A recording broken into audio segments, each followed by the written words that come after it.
नमस्कार, स्वागत आपका हरियाणा न्यूज 24 पर। मैं हूं प्रिंस लांबा।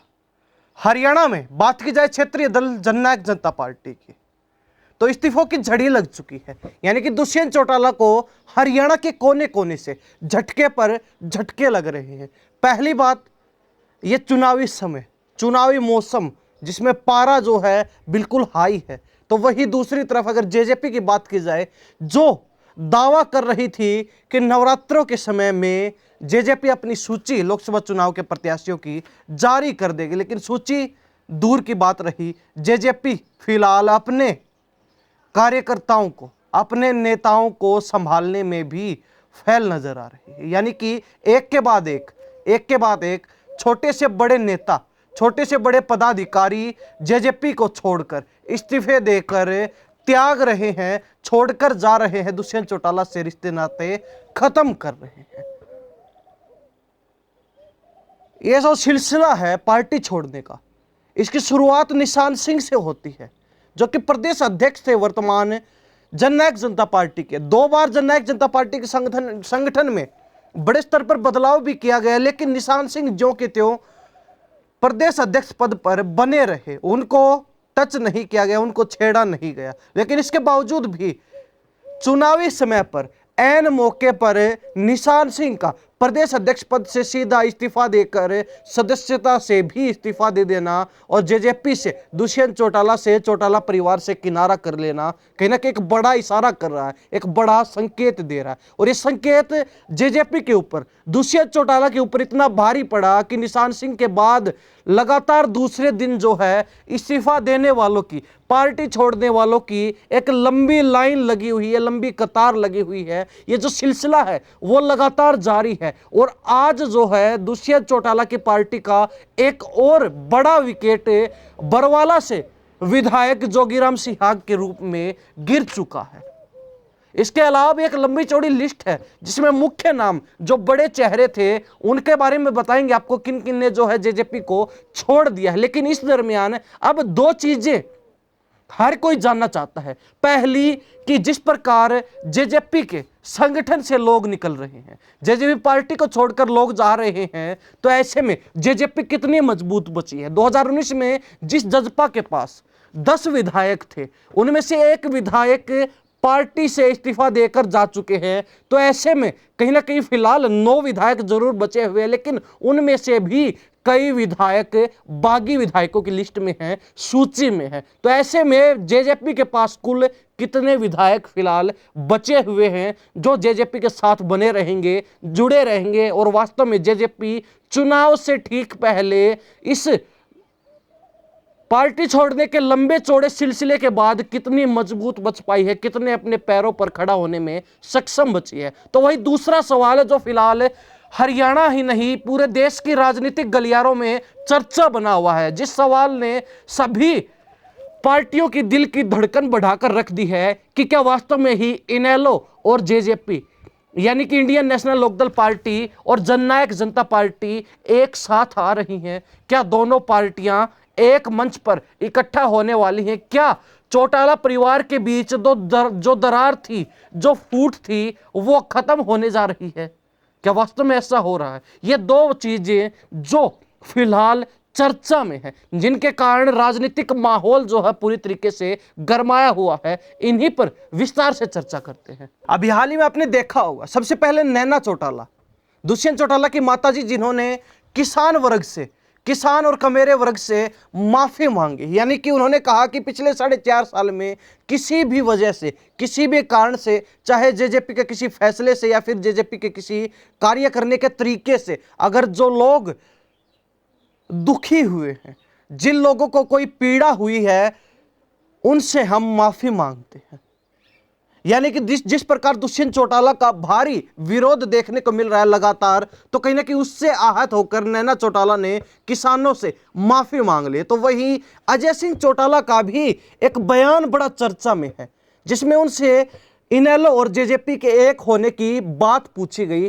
तो वो कहते हैं, क्या कुछ कहते हैं, एक बार ये वीडियो सुन लीजिए। जेजेपी और इनेलो एक मंच पर क्या आ सकते हैं? अब ये तो चौटाला साहब पे निर्भर करता है, ये बड़ों का काम है कि वो पहल करें।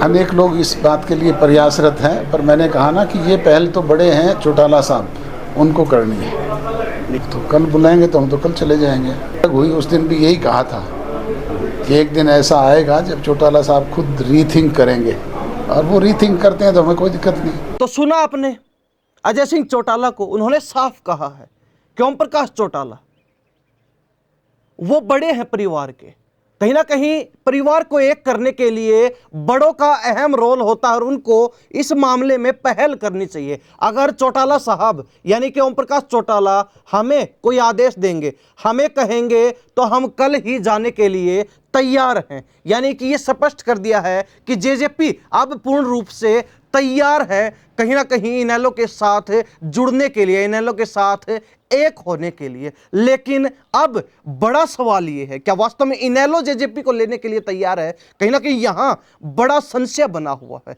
और इसी बात को लेकर अभय सिंह चौटाला भी फिलहाल काफी गुस्से में नजर आए थे जब उनसे पूछा गया कि अजय सिंह चौटाला कह रहे हैं अगर ओम प्रकाश चौटाला कदम उठाते हैं, कहीं ना कहीं ओम प्रकाश चौटाला अगर पहल करते हैं तो जेजेपी इनेलो के साथ आने के लिए तैयार है। तो इस पर वो क्या कुछ कहते हैं वो भी जरा सुन लीजिए। पहले तो ये बताए वो छोड़ करके क्यों गए थे, क्या स्वार्थ था उनका, क्यों उन्होंने हमारा और बसपा का आपस में गठजोड़ था, और इस तरह के हालात प्रदेश में थे।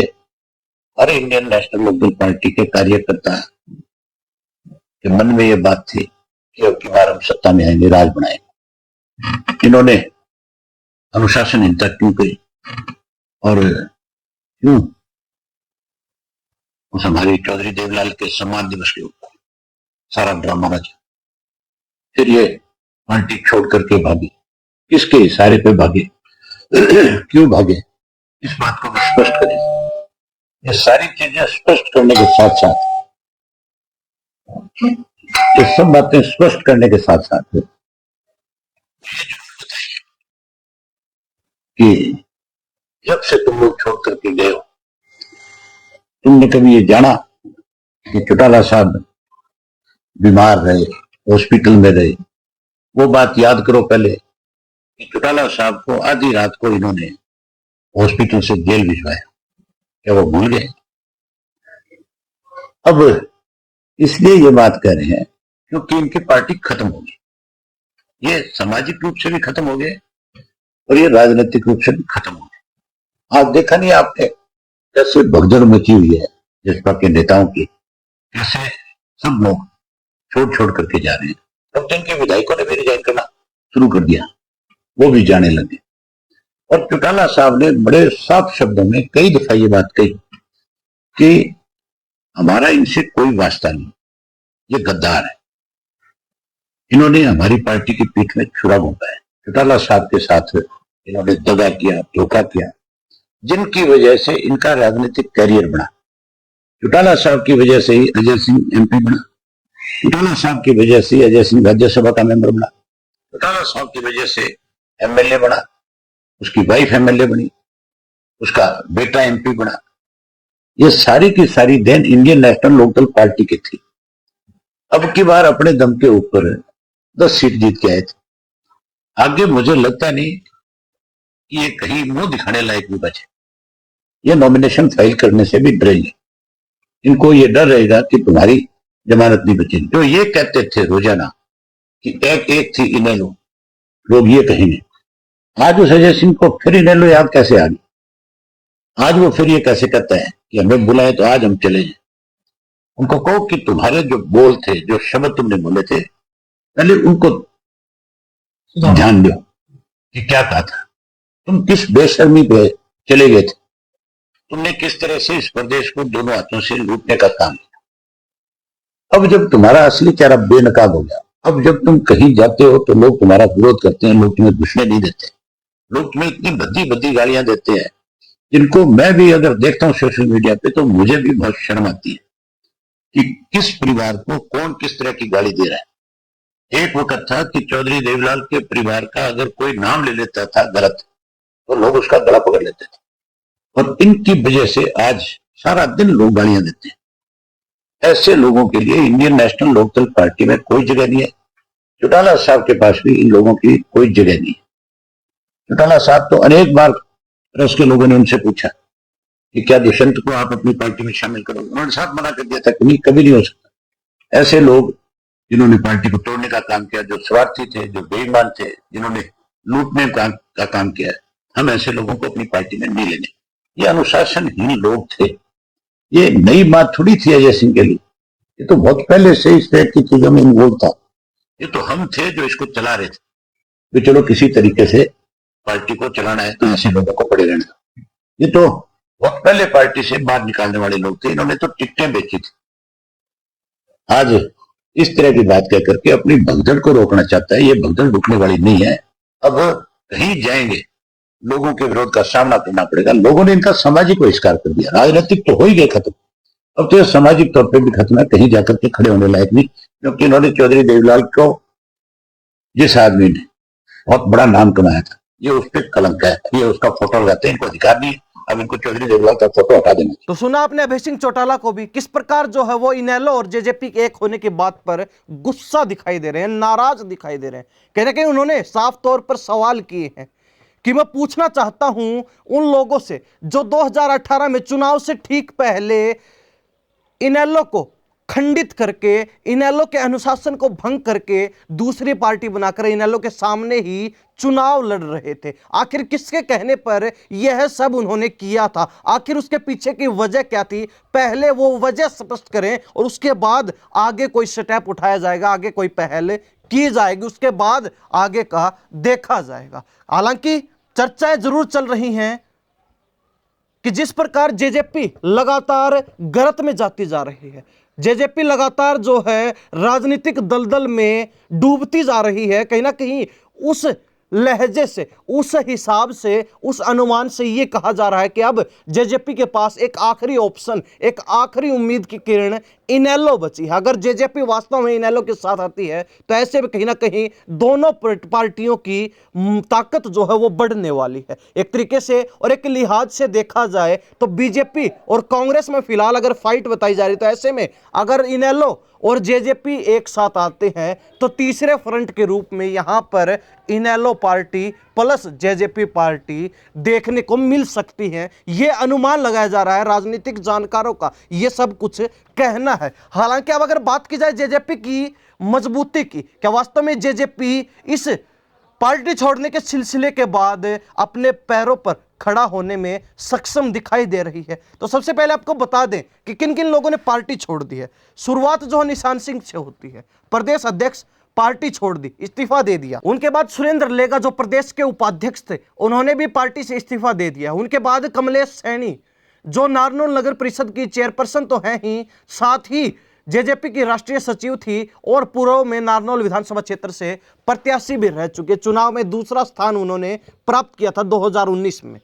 इनके अलावा अगर बात की जाए सत्येंद्र सिंह राणा, पूर्व विधायक, उन्होंने भी पार्टी से इस्तीफा दे दिया है और कहीं ना कहीं इस्तीफे के अंदर उन्होंने लंबे चौड़े कारणों का जो है बखान भी किया, अपनी नाराजगी साफ तौर पर जाहिर की है। इसके अलावा जोगीराम सिहाग जिन्होंने आज ही दोपहर से पहले इस्तीफा दे दिया है, कहीं ना कहीं बरवाला से वर्तमान विधायक भी हैं। उनके अलावा ममता भाटिया जो कि प्रदेश महिला सचिव हैं, उसके अलावा रेखा साक्या जो कि प्रदेश महासचिव हैं, पवन चुग फतेहाबाद शहरी प्रधान, सुरेंद्र बलहारा महम हल्का अध्यक्ष और जगजीत सिंह भोड़ी जो कि टोहाना से हल्का अध्यक्ष हैं। इन सभी लोगों ने संगठन भी छोड़ दिया और पार्टी भी छोड़ दिया, यानी कि इस्तीफा जेजेपी को सौंप दिया है, दुष्यंत चौटाला से अपना रिश्ता खत्म कर लिया है। लेकिन बड़ा सवाल यह होता है कि जिस प्रकार निशान सिंह ने पार्टी छोड़ने की एक लाइन डाली, उस पर संगठन के लोगों ने पार्टी छोड़ी, वो ठीक है। लेकिन अब जिस प्रकार जोगीराम सिहाग ने जो विधायक होते हुए पार्टी छोड़कर चले गए, कहीं ना कहीं उन्होंने एक दूसरी लाइन डालने का प्रयास किया। क्या उस लाइन पर भी कई और विधायक जाने वाले हैं? क्या उस लाइन पर भी कई और विधायक चलने वाले हैं? तो इसका जवाब हाँ हो सकता है, क्योंकि जिस प्रकार जेजेपी के बागी विधायकों की लिस्ट में 5 नाम शामिल थे, जिनमें जोगीराम सिहाग का भी नाम शामिल था, हालांकि उन्होंने इस्तीफा दे दिया, तो ऐसे में उस सूची से इनको हटा दिया जाता है। लेकिन अभी भी 4 विधायक शेष हैं, जिनमें सबसे पहला नाम देवेंद्र बबली, टोहाना से जेजेपी विधायक, रामकुमार गौतम दुष्यंत चौटाला के साथ 36 का आंकड़ा, हर कोई जानता है उनके बीच किस प्रकार जो खींचतान रहती है। राजनीतिक विवाद जो है पिछले 4.5 साल से लगातार उनका चल रहा है। नारनौल से विधायक हैं, ईश्वर सिंह गुहला चिक्का से विधायक हैं, रामनिवास सुरजाखेड़ा जो कि नरवाना से विधायक है। ये वो विधायक जो लगातार दुष्यंत चौटाला से, जेजेपी पार्टी से खफा चल रहे हैं। देवेंद्र बबली की नाराजगी का कारण हमने पहले वीडियो में बता दिया था, किस प्रकार जो निशान सिंह को, जो कि टोहाना से आते थे, उनको अधिक तवज्जो मिल रही थी और कहीं ना कहीं निशान सिंह के मुकाबले में देवेंद्र बबली को नजरअंदाज किया गया दुष्यंत चौटाला के द्वारा, जेजेपी के द्वारा, और उन्हीं के चलते, इन्हीं सब कारणों के चलते देवेंद्र बबली नाराज दिखाई देते हैं। हालांकि मनोहर लाल खट्टर के टच में लगातार पिछले लंबे समय से देवेंद्र सिंह बबली को बताया जा रहा है, तो ऐसे में कहीं ना कहीं मनोहर लाल खट्टर ने भी देवेंद्र बबली का बीजेपी में आने का रास्ता टोहाना से सुभाष बराला को राज्यसभा में भेजकर साफ कर दिया। तो ऐसे में यह कहा जा सकता है कि देवेंद्र बबली को बीजेपी अवश्य ही 2024 के विधानसभा चुनाव में दांव लगाकर चुनाव लड़वा सकती है। लेकिन इसके अलावा जो विधायक बीजेपी के टच में है, और कहीं ना कहीं ये कहा जा रहा है कि आने वाले कुछ ही समय के अंदर वो विधायक भी जेजेपी छोड़ सकते हैं, अपना इस्तीफा जेजेपी को सौंप सकते हैं। तो ऐसे में उन विधायकों की क्या सोटी रहने वाली है कि वो बीजेपी में जाएंगे तो भाजपा उनको चुनाव लड़वाने वाली है। हालांकि जनता के अंदर भी नाराजगी जरूर बढ़ेगी कि जब तक जेजेपी सत्ता में रही तब तक उन्होंने सत्ता सुख जरूर भोगा, लेकिन जब जेजेपी विपक्ष में आ गई, जब जेजेपी का बीजेपी से गठबंधन टूटा और जेजेपी के संघर्ष के दिन एक बार फिर वापस आए, तो ऐसे में उन विधायकों ने जेजेपी का, चौटाला परिवार का, दुष्यंत चौटाला का साथ छोड़ दिया। तो कहीं ना कहीं जनता के बीच इस बात का जरूर नेगेटिव इफेक्ट देखने को मिलेगा और कहीं ना कहीं इसका नुकसान सीधे तौर पर इन सभी वर्तमान विधायकों को, जो कि बागी विधायक बताए जाते हैं जेजेपी के, उनको उठाना पड़ सकता है। अब पीछे 5 विधायक बचते हैं, यानी कि 2019 में 10 विधायक जेजेपी के पास थे, तो 5 विधायक बागी हो गए। उनमें से 1 विधायक इस्तीफा दे चुके हैं, 4 अभी लाइन में हैं, तो उनके अलावा भी 5 विधायक बचते हैं। इनमें पहला नाम रामकरण काला का है, जो कि शाहबाद मारकंडा से जेजेपी के विधायक हैं। हालांकि वो 50-50 हैं, वो 50% बागी भी है और 50% चौटाला परिवार के, जेजेपी पार्टी के साथ भी दिखाई दे रहे हैं। उनका कुछ नहीं कहा जा सकता कि वो कब किधर का क्या स्टेप उठा सकते हैं। लेकिन जो 4 विधायक बचते हैं, जिनमें दुष्यंत चौटाला उचाना से, नैना चौटाला बाडड़ा से, तो दोनों माँ बेटे तो हैं ही, उनके साथ अमरजीत ढांडा जुलाना से और साथ ही अनूप धानक उकलाना से विधायक, जो कि बिल्कुल खास हैं, बड़े प्रिय हैं, बड़े अजीज हैं, बड़े ही चहेते हैं दुष्यंत चौटाला के, जेजेपी पार्टी के। तो कहीं ना कहीं वो अंतिम समय तक जेजेपी पार्टी के साथ जरूर दिखाई दे सकते हैं। लेकिन रामकरण काला अभी तक 50-50 यानी कि असमंजस की स्थिति में है कि वो पार्टी के साथ रहें या फिर पार्टी से किनारा कर ले। तो ऐसे में ये कहा जा सकता है कि जेजेपी अब चुनाव से पहले ही बुरी तरह बिखर चुकी है। जो जेजेपी आने वाले 1-2 रोज के अंदर ही प्रत्याशियों की सूची जारी करने की तैयारी कर रही थी, कहीं ना कहीं अब उसको अपना संगठन संभालने में भी दिक्कतों का सामना करना पड़ रहा है। तो ऐसे में कहीं ना कहीं यह अंदाजा जरूर लगाया जा सकता है कि जेजेपी के सामने चुनाव लड़ने की स्थिति भी अब काफी गंभीर हो चुकी है। जेजेपी असमंजस की स्थिति में है, बीच मझधार फंस चुकी है कि वो चुनाव लड़ें या फिर अपने संगठन को संभालें, अपने लोगों को पार्टी के अंदर रोकने का काम करें, या फिर कहीं ना कहीं जो जनता के बीच विरोध हो रहा है उसको कम करने का काम करें। मुसीबत हैं, कम होने का नाम नहीं ले रही हैं। जेजेपी पार्टी के सामने एक के बाद एक बड़ी मुसीबतें आती ही जा रही हैं और कहीं ना कहीं दुष्यंत चौटाला, जिनका एक गलत फैसला पिछले 4.5 वर्ष पहले जो हुआ, वो कहीं ना कहीं अब उन पर भारी पड़ता हुआ दिखाई दे रहा। और कहीं ना कहीं दुष्यंत चौटाला को यह अंदाजा नहीं था कि जब वो सत्ता विहीन हो जाएंगे, जब सत्ता से बाहर हो जाएंगे, तो उस समय उनको अपने गलत फैसले का खामियाजा इस प्रकार भुगतना पड़ेगा। उसका परिणाम जो है ऐसा होने वाला है। हालांकि हरियाणा प्रदेश के लोग इस बारे में क्या सोचते हैं? क्या वास्तव में ही चौटाला परिवार के बीच जो नाराजगी है, जो दरारें हैं, वो खत्म होंगी? क्या जेजेपी और इनेलो चुनाव से पहले एक साथ देखी जा सकते हैं? और अगर वास्तव में एक साथ आती हैं तो उसका क्या परिणाम, क्या नतीजा होने वाला है? क्या दोनों पार्टियां अगर एक साथ आती हैं, चौटाला परिवार एक साथ दिखाई देता है, नजर आता है, तो मजबूती दिखाई देगी या फिर कहीं ना कहीं परिणाम और भी खराब हो सकते हैं। तो साथ ही जेजेपी के अंदर अब कितनी क्षमता बची है, क्या जेजेपी लोकसभा चुनाव में अपनी सूची जारी करके प्रत्याशी घोषित करके चुनाव लड़ने जा रही है, इन सभी चीजों को लेकर आप क्या सोचते हैं, कमेंट में अपनी राय जरूर रख दीजिए। इन्हीं सब बातों के साथ में प्रिंस लांबा, हरियाणा न्यूज 24। नमस्कार, जय हिंद।